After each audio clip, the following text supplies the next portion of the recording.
Hello everyone and welcome to my Adobe Premiere Pro tutorial. In the part 2, I'm going to be showing you how can you work with sequences inside Adobe Premiere Pro. Now sequences, friends, is a very important topic, so I just want to say that please watch the full tutorial, okay, and hopefully you will learn something. Okay, so right now I have shown you all, I'm assuming that you know how to create a new project, so I'm just going to click on one of my previous projects and get started. Now, one thing that you may notice in my Premiere Pro is that the interface is a little bit darker. So one setting that I would really recommend that beginners should do is go to Edit, Preferences, and then take Appearance. And then, by the default, this is going to be the default. This is going to be the genuine and the default color of Premiere Pro. I'm really going to advise you to take this slider down all the way to the darker side, because when you are working for hours and hours inside Premiere Pro, it can really strain your eyes. Okay, and being exposed to to this kind of color can harm your eyes, so it's not good. Okay, and this kind of darker screen actually looks better. Now you can go all the way to the lighter screen too, but I really don't like this, so darker I think is good. So do that setting and you'll be good to go. Okay, now coming to sequences, and in order to explain this, I'm going to be bringing in a few video files. I don't know where am I right now and what the hell am I doing here. Anyways, I'm going to go to my stock footage and I'm going to bring in all of these files except for these. Okay, and yeah, now we have all of these files. And where is the folder? My god, the folder didn't come in. Wait a sec. Sports, bring in the folder too.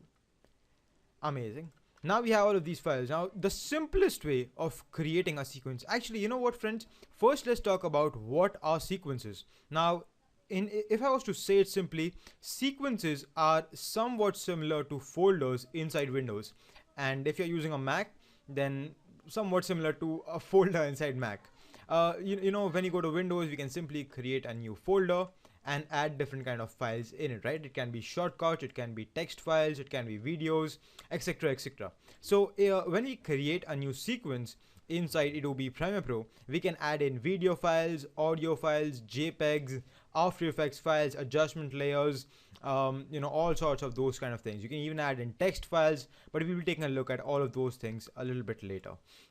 So I hope you understand what sequences are, okay? And the simplest way of creating a sequence is to select your favorite clip. For me, it's going to be this one. This is without a doubt my favorite clip. Take it and drop it onto this button right here. It's going to be the second last button from the right hand side. Okay, it looks like a folded paper. It's called the new item button. Take your clip and drop it onto that new item button. And as soon as you let go, you will see that you have created a new sequence, and now this program monitor has your video playing.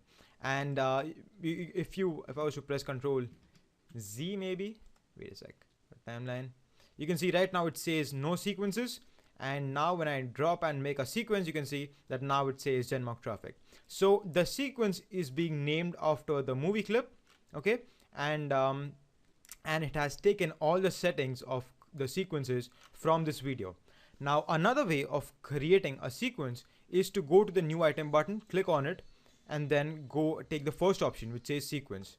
And when you click on it, you can see that you have got all sorts of different presets. Now I was actually exploring something. I was kind of working with something. So I was working with AVC HD, and I'm going to be taking 1080p. That means progressive. I'm going to show you this one. So as soon as you click on one of the saved presets for sequences, you can see on the right hand side you get a little preset description, and then below over here there are some more in-depth settings. So like video settings, you can see the frame size is 1920, like in the height, and in the V vertical, I think 1080. The frame rate is 29.97. The pixel aspect ratio is square pixels 1.0, fields no fields, meaning progressive. You have like 6 audio tracks and then total of 3 video tracks, and those are some basic settings. Now you can go to the to your settings tab over here and create your own custom preset. You can just click over here and take custom. You can define the time base. You want a 30-second, like a full 30-second. You want a 60-second frame rate. 29.97 is what I work with. Or actually I work with 24, but those are the settings that I use. Frame size is 1920 by 1080, which is 16 by 9. The aspect ratio, pixel aspect ratio. Most of the times you will be working with square pixels, so I think you're good over there. Fields, progressive scan is good, and audio is 48,000 hertz, meaning actually forget that. So yeah, this is good. Now you can go to the tracks tab, okay, and you can define how many layers you want. Now, there may be times when you are working on a very complex movie and you end up working with somewhere like 6 to 8 tracks. So there can be different possibilities, but if you're a beginner, then the default 3 tracks should do fine. And when you are done, give your sequence a name. I'm gonna call this 01, and you can just click OK. And now you can see that we have another sequence right beside the Denmark graphic, which says 01, which has 6 audio tracks, 3 video tracks. In the default, we only have 3 audio tracks, 1 master layer for controlling the audio, and 3 video tracks. So you can go and create your sequences like that, but this is the method that I recommend for beginners because it is easy, okay, and it is much faster. Yeah, and one really cool thing about Adobe Premiere Pro that I would like to show you is when it tells you what are the missing settings. Actually, it doesn't tell you what wrong settings you have done, but it helps you to correct those wrong settings. Say that I have created this one sequence, okay, that doesn't match my footage. So for example, right now you can see I've got most of these are full HD clips shot on 29.97 frame rate. Actually, they are not short, they are actually being rendered out. Yeah, I got them from internet, so they are not mine. So I take it and I drop it onto a sequence, like on a video track in the sequence, and you would see as soon as I let go, nothing really happened. Okay, anyways, because the sequence settings matched. But say for some reason, if I create a new sequence, and this time I'm going to take 720p, just so you all can see what I'm talking about. I'm going to create sequence 2 is good, click OK, and now you can see we have got a 720p sequence, right? If I take a full HD clip, that is 1080 HD, and drop it onto the sequence, you can see I get a mismatch warning. Now, what this basically means is Adobe Premiere Pro is telling you that, sir, you have created a sequence, or sir, or madam, or whoever is working on the software, that you have created a sequence which doesn't match your footage clip, or at least it doesn't match the video that you are trying to import into the sequence. So what would you like to do? Whether you would like to keep your existing settings, or would you want to change the sequence settings?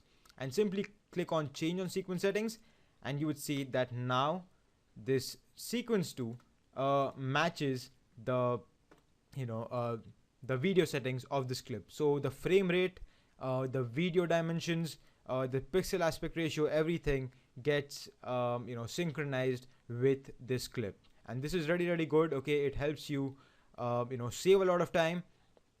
And then when you are confused about creating sequences, then this feature can really save you in those situations. So that is very nice, and this is how you can create sequences in Adobe Premiere Pro. I hope you understood my tutorial. Please subscribe to Tutorials for Graphics. My name is TJ Style, and I will see you all in my next tutorial. Please like my Facebook page, subscribe to this channel, Tutorials for Graphics, and yeah, please like this video on YouTube. So take care, friends, and I will see you all next time. Take care.